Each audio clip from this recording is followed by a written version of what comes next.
if this really is about regime change, would Venezuela be better off without Maduro as its leader?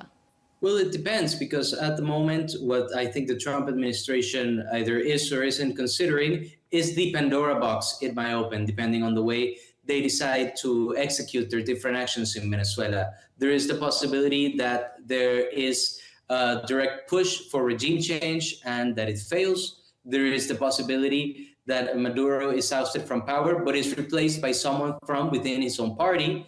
And within that possibility, there are the different factions of the current governing party that would mean very different outcomes for the Venezuelan situation. And there is, of course, the third possibility that there is a regime change and an opposition leader manages to get a hold of power in Venezuela. Within each and every one of those possibilities, there is no 100% possibility of a positive outcome. All of those options have very complicated implications. All of those options have very dangerous opportunities that may present themselves. So the important here is, and this is what worries many Venezuelans, this cannot be just a quick action looking for a regime change and then hoping for the best for Venezuelans. That is why many analysts and politicians are hoping that there is at least, perhaps it's not what leads to the solution, but there has to be different diplomatic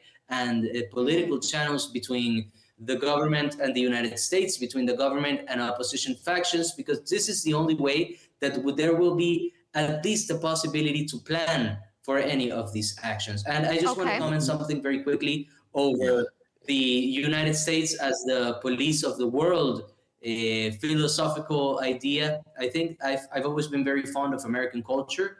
And I think that the way that the United States has always presented itself as the police of the world is because it's always been a hub for receiving immigrants and integrating their cultures and making them a big part of American life. And that, with all of the different cultures blending into the American lifestyle, that is what gave the American government a certain sense of responsibility over their immigrants' own places of origin. And at this moment, with how the Trump administration has been constantly closing more and more its borders, and the way they've been trying to kind of pressure other countries, not just their rivals, but also their own allies, into submitting to what the Trump administration is trying to implement in the world. This has slowly made the United States lose its place as the police of the world.